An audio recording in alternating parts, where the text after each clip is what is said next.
On va faire place à la rubrique Voile sur le monde. Raoul Steve Gounoukan, bonjour. Bonjour René Soglo. Et ce matin, on s'intéresse au sommet Chine-Afrique qui s'ouvre mercredi prochain à Pékin. L'Afrique en quête de prêts et d'investissements pour son développement. Oui, la Chine accueille mercredi prochain des dirigeants de pays africains en quête de prêts et d'investissements pour un sommet qui va célébrer la coopération économique avec un continent de plus en plus courtisé par les grandes puissances pour ses ressources.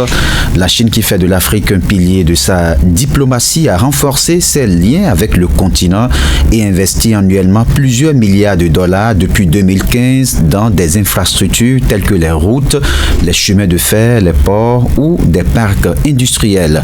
Le forum sur la coopération sino-africaine, FOCAC en abrégé, se tient tous les 3 ans et à tour de rôle en Chine et en Afrique. Le dernier l'avait été au Sénégal en 2021. À ce forum sur la coopération sino-africaine, ce sera l'occasion justement pour les dirigeants africains de négocier des prêts et d'investissements pour ces projets de développement. Les pays africains sont à un stade où ils veulent renforcer leurs relations avec la Chine dans nombre de domaines. Les pays d'Afrique cherchent des opportunités en matière de croissance, de développement économique et d'infrastructures. Le géant asiatique est le premier partenaire commercial de l'Afrique avec 167,8 milliards de dollars de biens et services échangés au premier semestre, après un montant record en 2013 selon les médias d'État chinois.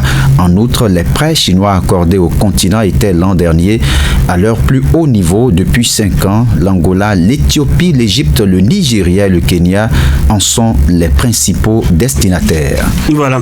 Et des dizaines de délégations et de nombreux chefs d'État et de gouvernement sont attendus à Pékin. Oui, les présidents de l'Afrique du Sud, du Nigeria et du Kenya ont notamment confirmé leur présence à ce rendez-vous diplomatique, le plus important organisé en Chine depuis la pandémie de Covid-19. Selon Pékin, l'Eswatini, ex-Swaziland, est le seul des 54 pays africains à manquer à l'appel en raison de ses liens diplomatiques avec Taïwan que Pékin considère comme une partie de son territoire.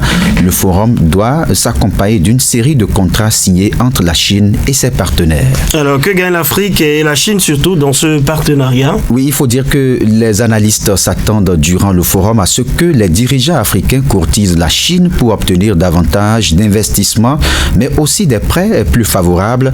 Ces prêts sont largement sollicités par les pays africains qui espèrent accélérer leur développement économique. Les dirigeants chinois, eux, volontiers sur le caractère gagnant-gagnant de la coopération. L'Afrique riche en ressources naturelles suscite la convoitise des grandes puissances. Elle est au cœur de la rivalité entre Pékin et Washington. En 2022, la Maison-Blanche avait accusé Pékin de considérer l'Afrique comme une arène importante pour défier l'ordre international. La Chine a ouvert en Afrique sa toute première base militaire à l'étranger à Djibouti. Une seconde serait à l'étude d'après des analystes. Alors, merci à vous, Raoul, pour toutes ces précisions.